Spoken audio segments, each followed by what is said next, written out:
We are starting a new series for the reading today, comrades.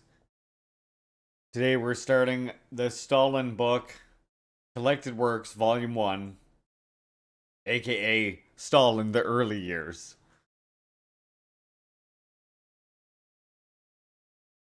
Oh no, why is it like that for me? Oh, because it doesn't like. Wait. There. Okay.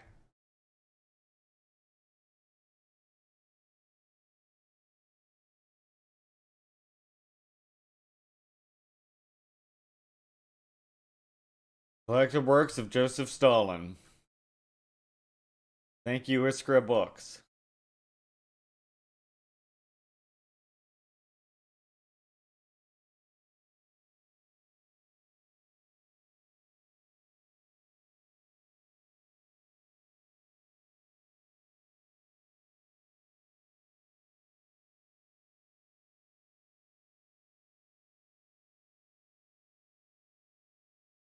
A young Joseph Stalin in 1902, at the age of 23. Born Iosib Vissarionis D. Jugashvili, a Georgian revolutionary, would, after time in the theological seminary, grow to become one of the most influential revolutionaries of the 20th century. The works in the present volume represent Jugashvili's earliest published revolutionary writings, written during a period in which the author found himself hiding from the Okhrana, organizing strikes and demonstrations, being arrested and imprisoned in Siberia, escaping through the bitter cold, rising to prominence in the RSDLP, co-editing Proletariat Batsotsky, Birdsola, that last word there is rough, and robbing banks. A revolutionary above all else.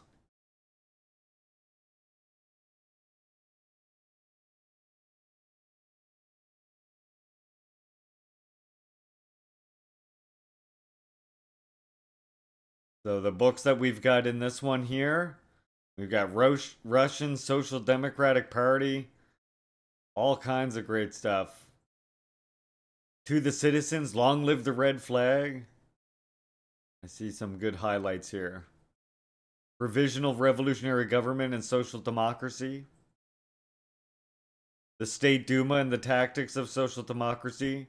The Agrarian Question. Marx and Engels on Insurrection. I see some really good ones. And ending with Anarchism or Socialism. Hell yeah. Publisher's note.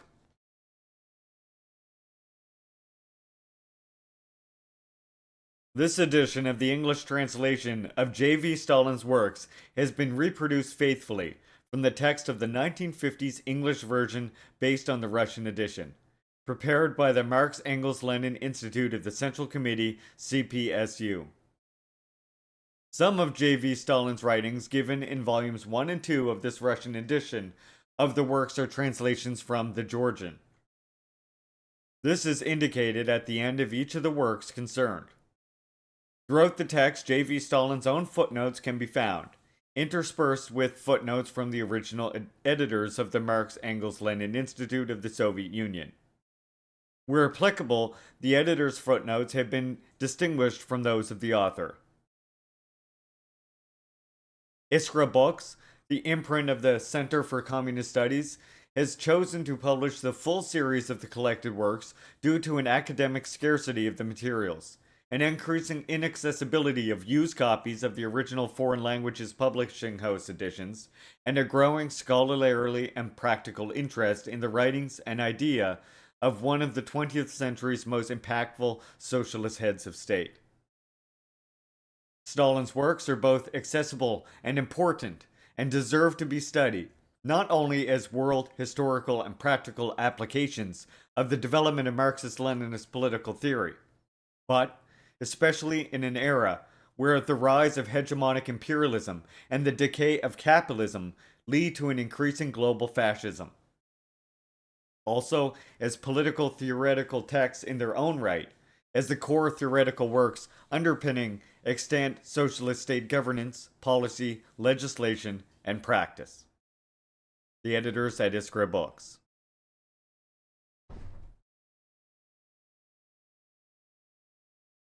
Preparer's note. Having not been published since 1954, the book you hold in your hand is the first of 16 volumes of the collected works of Joseph Stalin, the principled Soviet leader who helped take the country from a feudal state to an industrialized one, defeated the Nazis, and synthesized the political theory of Marxism-Leninism. Many words, both positive and negative, had been written about the man they called the Man of Steel. Yet, good or bad, one thing is certain. Without Stalin, the contemporary world would be a very different place.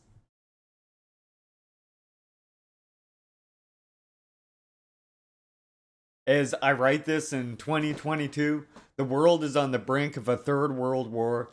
The decline of capitalism has sharpened, and contradictions of both class and state. And a virulent pandemic continues to rage across the globe. Stalin lived through similar conditions, and because of this, his writings still speak to us in the present day. His writings also show Case, his wit and his charm, his revolutionary fervor, and his engagement with the masses during a time when the whole world seemed to be in upheaval. Now, in our own time of upheaval, it is critical that contemporary organizers, scholars, and theorists have easy and financially accessible access to Stalin's writings. This project is entirely a labor of love. No profit is being made from these books, and their publication is a collective effort. Our goal is simply to get these volumes printed and distributed amongst the workers of the world. March 12th, 2022.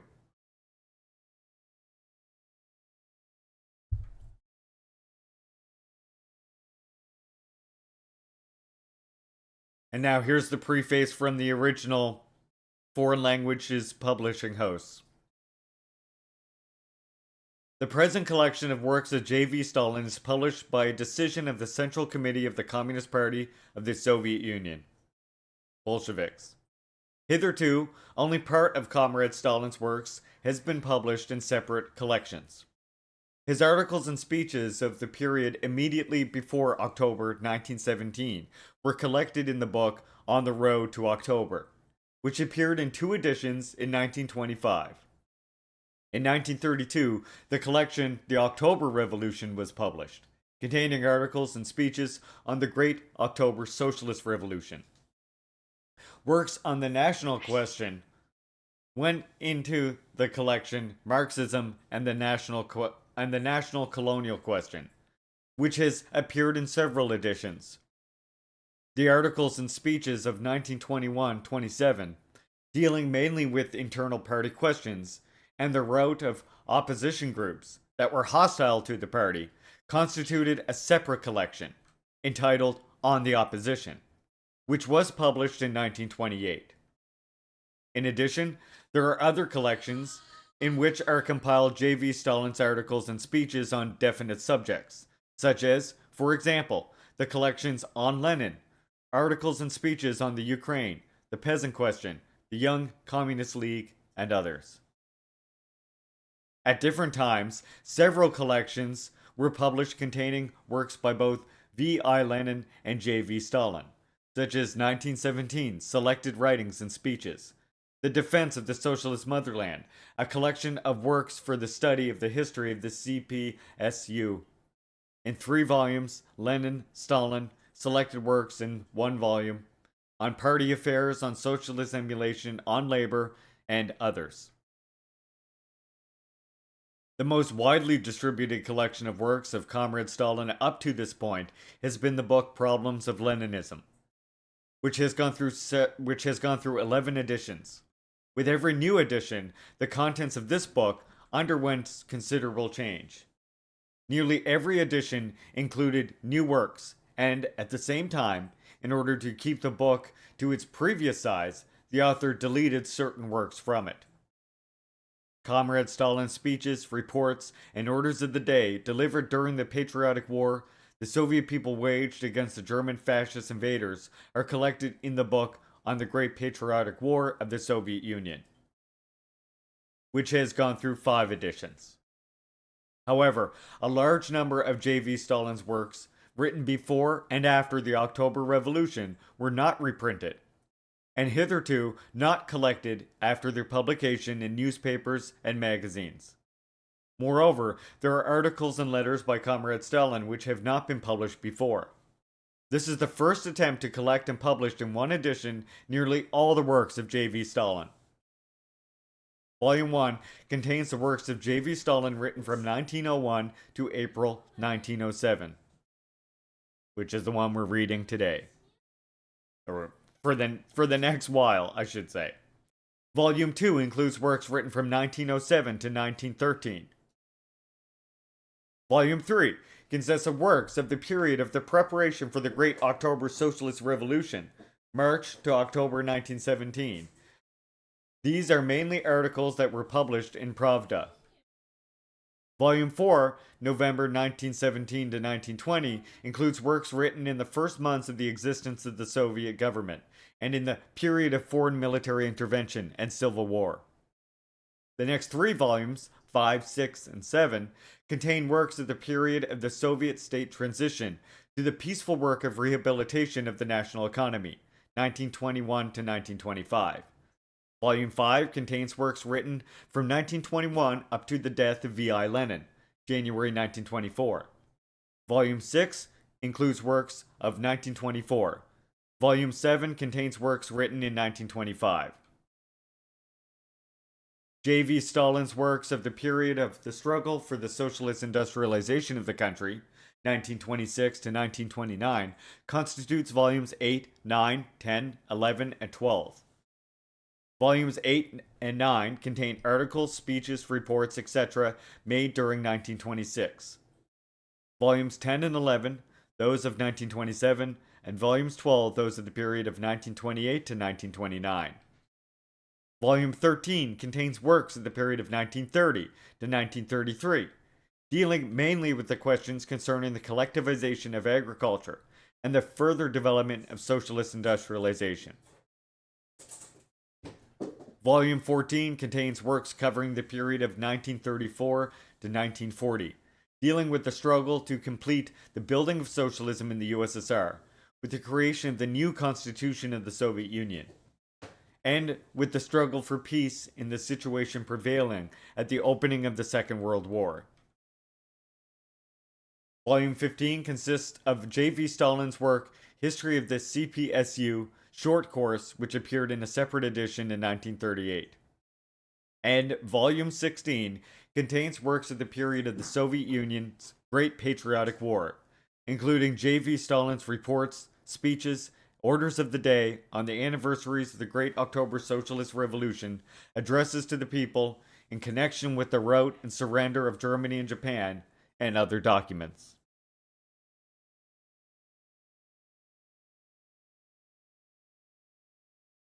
All the works in the respective volumes are arranged in chronological order, according to the time at which they were written or published. Each volume is furnished without a preface, brief explanatory notes, and a biographical chronicle. Dates until the adoption of the New Style calendar, up to February 14, 1918, are given in Old Style. Those after that are given in New Style.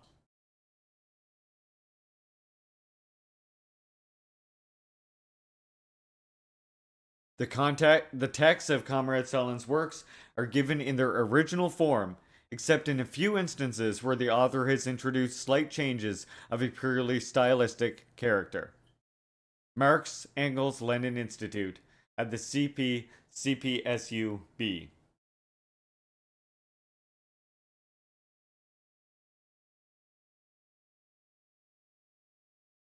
Preface to Volume 1. Volume 1 includes the works of J.V. Stalin, written from 1901 to April 1907. The period when he conducted his revolutionary activities mainly in Tiflis. In this period, the Bolsheviks, under the leadership of V.I. Lenin, were laying the foundations of the Marxist-Leninist Party, of its ideology and principles of organization. In this period, Comrade Stalin, combating various anti-Marxist and opportunist trends, created Leninist Iskra Bolshevik organizations in Transcaucasia and directed their activities. In his work, he substantiated and vindicated the fundamental principles of the Marxist-Leninist doctrine. Only a small part of J.V. Stalin's works included in Volume 1 were published in Russian. Most of them were published in Georgian newspapers and pamphlets. The majority of these appear in Russian for the first time. The archives of the Caucasian Union Committee of the Russian Social Democratic Labor Party and some of the publications issued by the Transcaucasian Bolshevik organizations, in which works of J.V. Stalin were published, have not been found to this day. In particular, the Program of Studies for Marxist Workers' Circles, 1898, and the Credo, 1904, are still missing. Volume 1 of the present edition does not contain all the works of J.V. Stalin written from 1901 to April 1907. Marx Engels Lenin Institute of the CPCPSU.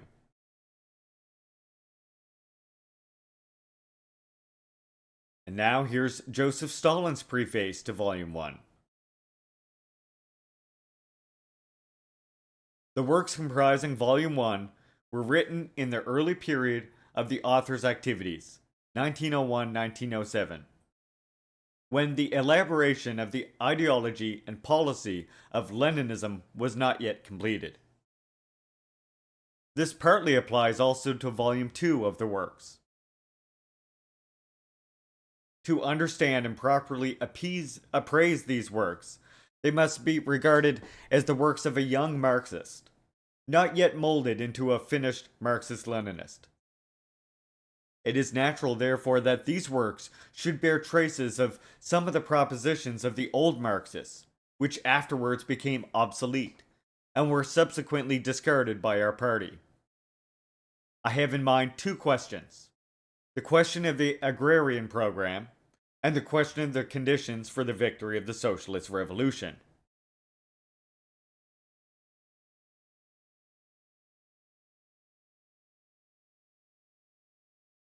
As is evident from Volume 1, see articles The Agrarian Question.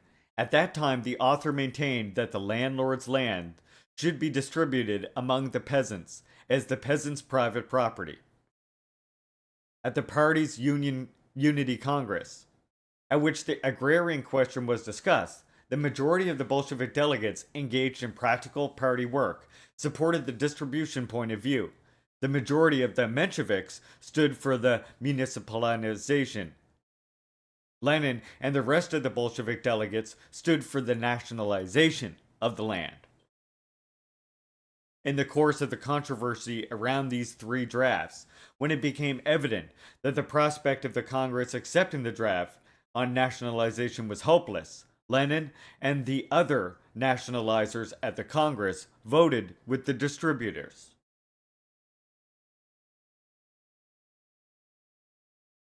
The distributors advanced three arguments against nationalization. A. That the peasants would not accept the nationalization of the landlord's land because they wanted to obtain those lands as their private property. B. That the peasants would resist nationalization because they would regard it as a measure to abolish the private ownership of the land which they already privately owned. C. That even if the peasants' objection to nationalization could be overcome, we Marxists should not advocate nationalization because after the victory of the bourgeois democratic revolution, the state in Russia would not be a socialist but a bourgeois state, and the possession by the bourgeois state of a large fund of nationalized land would inordinately strengthen the bourgeoisie to the detriment of the interests of the proletariat.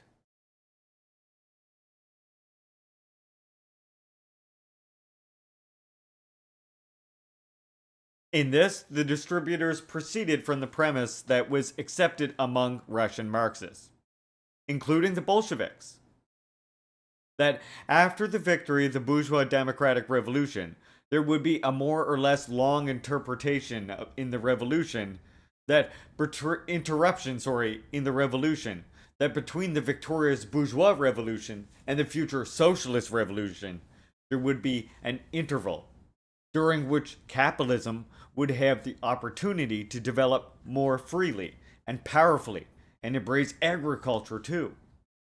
That the class struggle would become more intense and more widespread. The proletariat's class would grow in numbers. The proletariat's class consciousness and organization would rise to the proper level. And that only after all this could the period of the socialist revolution set in.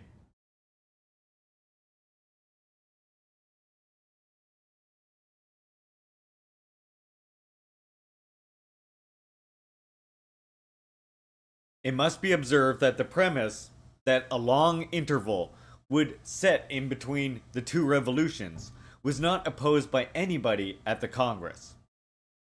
Both the advocates of nationalization, and distribution on the one hand, and the advocates of municipalization on the other, were of the opinion that the agrarian program of the Russian social democracy should facilitate the further and more powerful development of capitalism in Russia.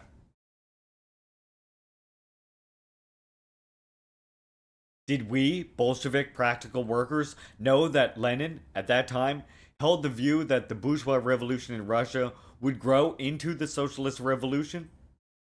That he held the view of uninterrupted revolution? Yes, we did. We knew it from his pamphlet entitled Two Tactics, 1905, and also from his celebrated article, The Attitude of Social Democracy Towards the Peasant Movement, of 1905, in which he stated that we stand for uninterrupted revolution, and that we shall not stop halfway. But because of our inadequate theoretical training, and because of our neglect, characteristic of practical workers, of the theoretical questions, we had not studied the question thoroughly enough, and have failed to understand its great significance. As we know, for some reason, Lenin did not at that time develop the arguments following from the theory of the growing over of the bourgeois revolution into the socialist revolution, nor did he use them at the Congress in support of nationalization.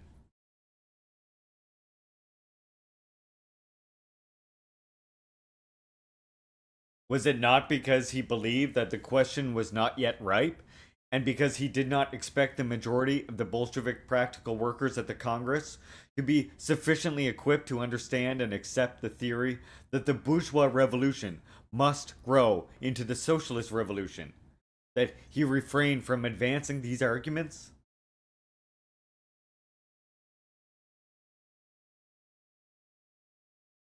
It was only some time later, when Lenin's theory that the bourgeois revolution in Russia must grow into the socialist revolution became the guiding line of the Bolshevik Party, that disagreements on the agrarian question vanished in the party. For it became evident that in a country like Russia, where the specific conditions of development had prepared the ground for the growth of the bourgeois revolution into the socialist revolution, the Marxist Party could have no other agrarian program than that of land nationalization.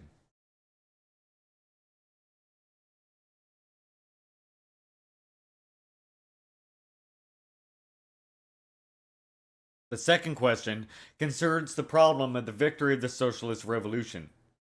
As is evident from Volume 1, see articles Anarchism or Socialism, at that time the author adhered to the thesis current among Marxists, that one of the major conditions for the victory of the socialist revolution is that the proletariat must become the majority of the population.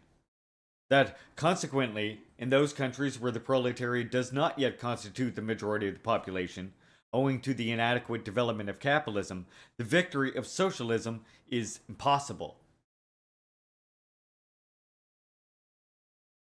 This thesis was taken as generally accepted among Russian Marxists, including the Bolsheviks, as well as among the social democratic parties of other countries. The subsequent development of capitalism in Europe and America, however, the transition from pre-imperialist capitalism to imperialist capitalism, and finally, Lenin's discovery of the law of the uneven economic and political development of different countries, showed that this thesis no longer corresponded to the new conditions of development. That the victory of socialism was quite possible in individual countries, where capitalism had not yet reached the highest point of development, and the proletariat did not yet constitute the majority of the population, but where the capitalist front was sufficiently weak to be breached by the proletariat. Lenin's theory of the socialist revolution thus arose in 1915, 1916. As is well known, Lenin's theory of the socialist revolution proceeds from the thesis that the socialist revolution will be victorious, not necessarily in those countries where capitalism is most developed, but primarily in those countries where the capitalist front is weak, where it is easier for the proletariat to breach that front, where capitalism has reached, say, only the medium stage of development. This is all the comment the author wishes to make on the works of Collected in Volume 1. J. Stalin, January 1946.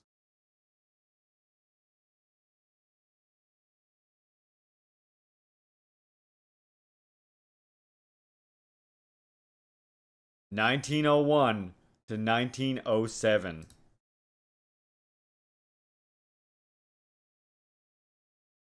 From the editors.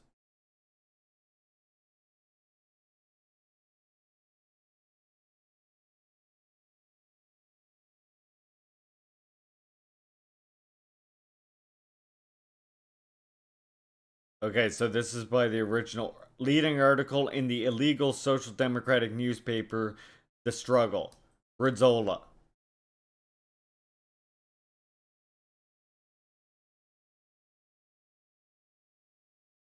From the editors. Convinced that, for intelligent Georgian readers, the publication of a free periodical is an urgent question. Convinced that this question must be settled today, and that further delay can only damage the common cause. Convinced that every intelligent reader will welcome such a publication, and will render it every assistance, we, a group of Georgian revolutionary social democrats, are meeting this want in the endeavor to satisfy the reader's wishes, so far as it lies in our power. We are issuing the first number of the first Georgian free newspaper, Bridzola.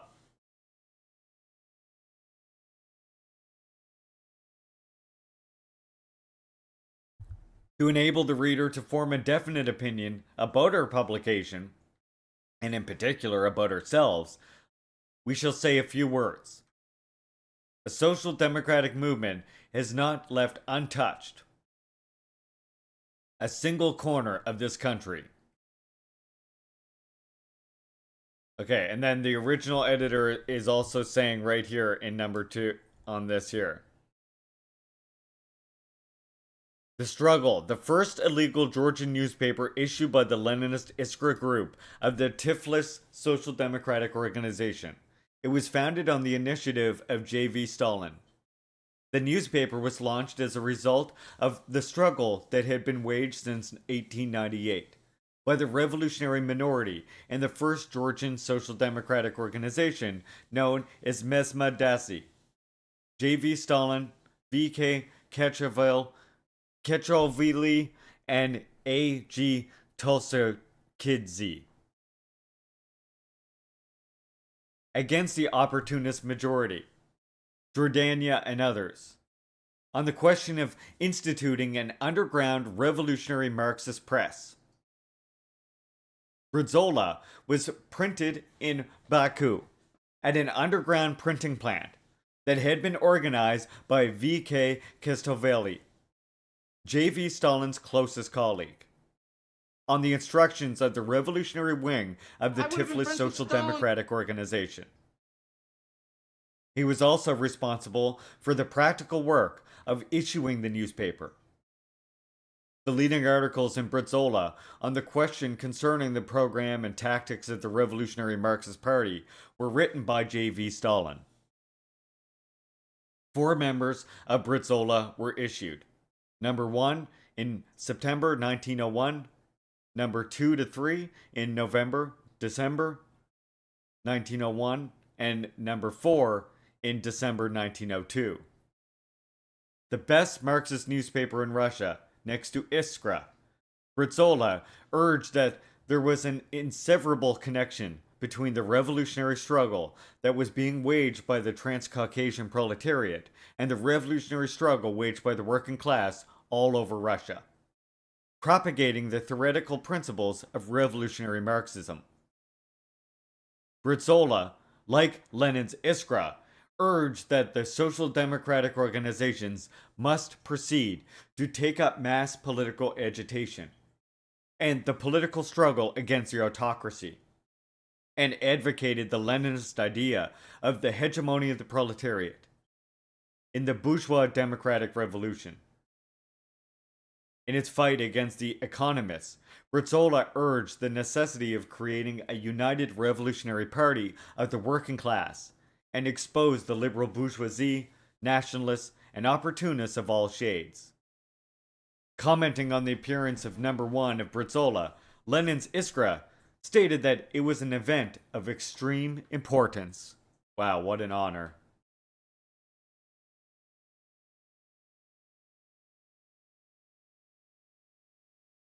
That was a very important footnote. I was like, wow, that's I see chat's like, wow, that's one hell of a communist footnote. It is, but it was a damn good one. It just showed, like, from 1898, Stalin already working as a revolutionary, trying to get this shit published. Like, the man led a long revolutionary life, working on this underground revolutionary newspaper as a minority group of 3 people in a Georgian social democratic organization.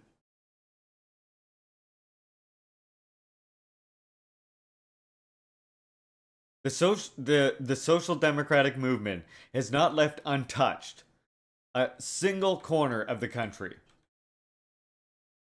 It has not avoided that corner of Russia, which we call the Caucasus. And with the Caucasus, it has not avoided our Georgia. The social democratic movement in Georgia is a recent phenomenon. It is only a few years old. To be more precise, the foundations of that movement were laid only in 1896. Here, as everywhere else, our activities at first did not extend beyond the bounds of secrecy. Agitation and wide propaganda, in the form that we have been witnessing lately, were impossible, and willy-nilly. All efforts were concentrated in a few circles. This period has now passed. Social democratic ideas has spread among the masses of the workers, and activities have also overflowed the narrow bounds of secrecy and have spread to a large section of the workers. The open struggle has started. This struggle has confronted the Pioneer Party workers with many questions of a kind that have been in the background hitherto and have not urgently called for explanation. The first question that has arisen in all its magnitude is, what means have we at our command to enlarge the area of the struggle? In words, the answer to this question is very simple and easy. In practice, it is quite different.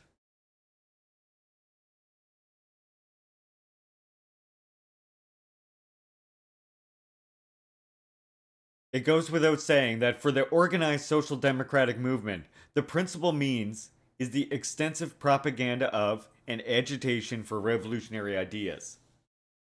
But the conditions under which the revolutionary is obliged to operate are so contradictory, so difficult, and call for such heavy sacrifices that often both propaganda and agitation become impossible in the form that the initial stage of the movement requires. Studying in circles with the aid of books and pamphlets becomes impossible. First, because of police persecution, and secondly, because of the very way this work is organized. Agitation wanes with the very first arrests. It becomes impossible to maintain contact with the workers and to visit them often. And yet, the workers are expecting explanations of numerous questions of the day. A fierce struggle is raging around them. All the forces of the government are mustered against them. But they have no means of critically analyzing the present situation. They have no information about the actual state of affairs. And often, a slight setback at some neighborhood factory is enough to cause revolutionary-minded workers to cool off, to lose confidence in the future. And the leader is obliged to start drawing them into the work anew.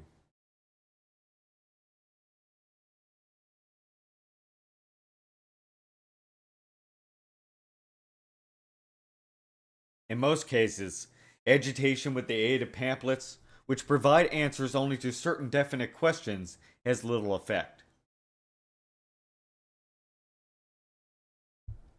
It becomes necessary to create literature that provides answers to questions of the day. We shall not stop to prove this commonly well-known truth. In the Georgian labor movement, the time has already arrived when a periodical becomes one of the principal means of revolutionary activity.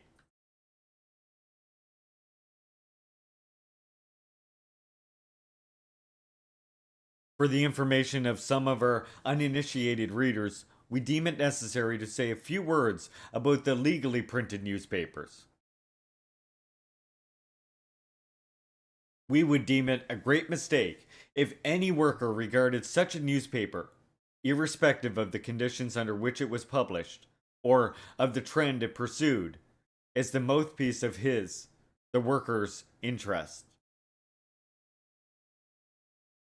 The government, which takes care, quote unquote, of the workers, is in a splendid position as far as such newspapers are concerned. A whole horde of officials, called censors, are attached to them. And it is their special function to watch them and to resort to red ink and scissors if even a single ray of truth breaks through. Circular after circular comes flying to the committee of censors ordering, quote, don't pass anything concerning the workers. Don't publish anything about this or even or that event. Don't permit the discussion of such and such a subject, unquote. And so on and so forth. Under these conditions, it is, of course, impossible for a newspaper to be run properly. And in vain will the worker seek in its columns, even between its lines, for information on and a correct appraisal of matters that concern him.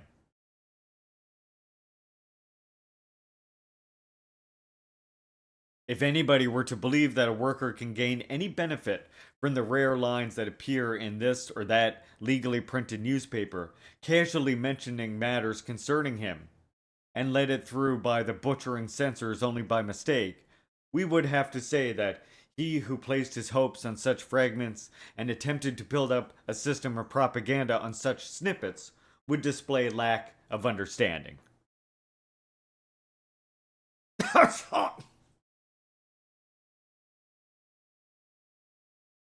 Excuse me. We repeat that we are saying this only for the information of a few uninitiated readers.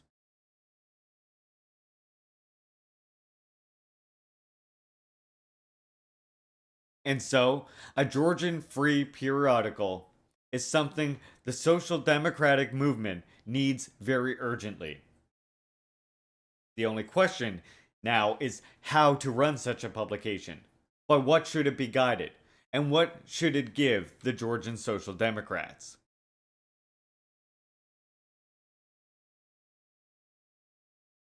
Thank you, Chad. It'd get dusty in here all of a sudden. When I read that line in particular, weirdly enough. From the point of view of the onlooker, the question of the existence of the Georgian newspaper in general, and the question of its contents and trends in particular, may seem to settle themselves naturally and simply. The Georgian Social Democratic movement is not a separate, exclusively Georgian working class movement with its own separate program. It goes hand in hand with the entire Russian movement, and consequently accepts the authority of the Russian Social Democratic Party. Hence, it is clear that the Georgian Social Democratic newspaper should be only a local organ that deals mainly with local questions and reflects the local movement. But behind this reply lurks a difficulty which we cannot ignore and which we shall inevitably encounter. We shall refer to the language difficulty. While the Central Committee of the Russian Social Democratic Party is able to explain all general questions with the aid of the all-party newspaper, and leave it to the regional committees to deal with only with the local questions, the Georgian newspaper finds itself in a difficulty as regards content. The Georgian newspaper must simultaneously play the part of an all-party and of a regional or local organ, as the majority of Georgian working-class readers cannot freely read the Russian newspaper. The editors of Georgian newspaper have no right to pass over those questions which the all-party Russian newspaper is discussing, and should discuss. Thus, the Georgian newspaper must inform its readers about all questions of principle concerning theory and tactics. At the same time, it must lead the local movement and throw proper light on every event without leaving a single fact unexplained, in providing answers to all questions that excite the local workers. The Georgian newspaper must link up and unite the Georgian and Russian militant workers. The newspaper must inform its readers about everything that interests them at home, in Russia, and abroad. Such, in general, is our view of what the Georgian newspaper should be. A few words about the content and trend of the newspaper. We must demand that, as a social democratic newspaper, it should devote attention mainly to the militants' workers. We think it's superfluous to say that in Russia, and everywhere, the revolutionary proletariat alone is destined by history to liberate mankind and bring the world happiness. Clearly, only the working class movement stands on solid ground, and it alone is free from all sorts of utopian fairy tales. Consequently, the newspaper, as the organ of the Social Democrats, should lead the working class movement, point the road for it, and safeguard it from error. In short, the primary duty of the newspaper is to be as close to the masses of the workers as possible, to be able consistently to influence them, and serve their conscious and guiding center. That sound like something the ACP's doing? Exactly.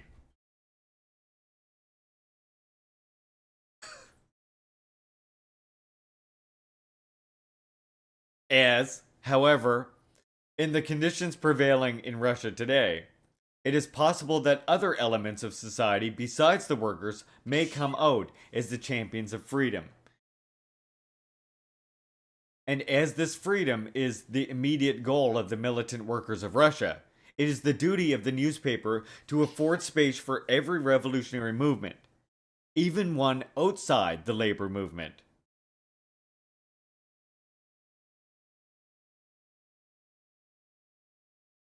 We say afford space, not only for casual information or simply news. No! The newspaper must devote special attention to the revolutionary movement that goes on or will arise among other elements of society, and must explain every social phenomenon and thereby influence everyone who is fighting for freedom. Hence, the newspaper must devote special attention to the political situation in Russia, weigh up all the consequences of this situation, and on the widest possible basis, raise the question of the necessity of waging a political struggle.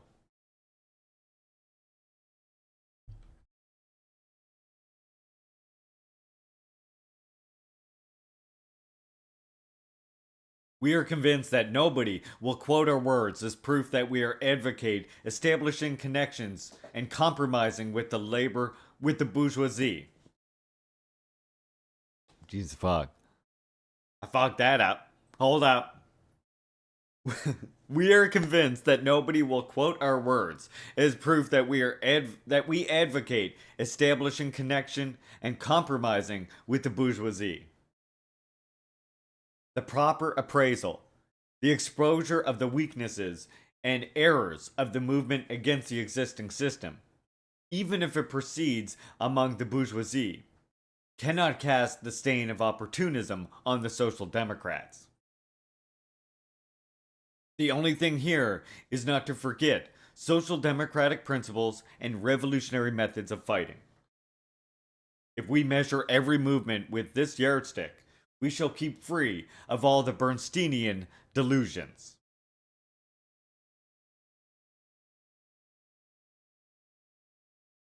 Thus, the Georgian Social Democratic newspaper must provide plain answers to all the questions connected with the working class movement, explain questions of principle, explain theoretically the role of the working class plays in the struggle, and throw the light of scientific socialism upon every phenomenon the workers encounter.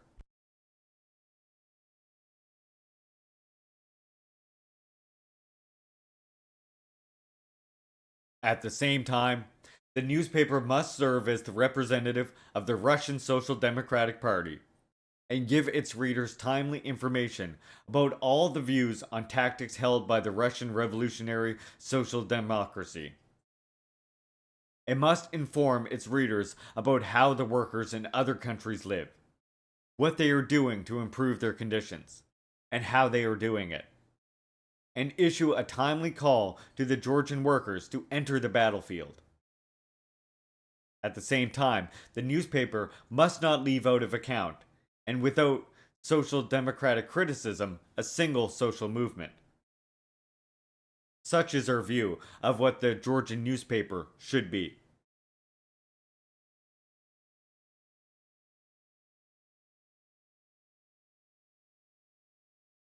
We cannot deceive either ourselves or our readers by promising to carry out these tasks in their entirety, with the forces at present at our command.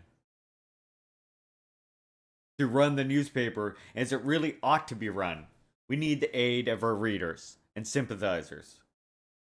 The reader will note that the first number of Bridzola suffers from numerous defects, but defects which can be rectified, if only our readers give us their assistance. In particular, we emphasize the paucity of home news. Being at a distance from home, we are unable to watch the revolutionary movement in Georgia and provide timely information and explanation concerning questions of that movement. Hence, we must receive assistance from Georgia. Whoever wishes to assist us also with literary contributions will undoubtedly find means of establishing direct or indirect contact with the editors of Britzola. We call upon all Georgian militant Social Democrats to take a keen interest in the fate of Britzola, to render every assistance in publishing and distributing it, and thereby convert the first free Georgian newspaper Britzola into a weapon of the revolutionary struggle. Britzola, The Struggle, Number 1, September 1901, unsigned, translated from Georgian. 22-year-old Comrade Stalin.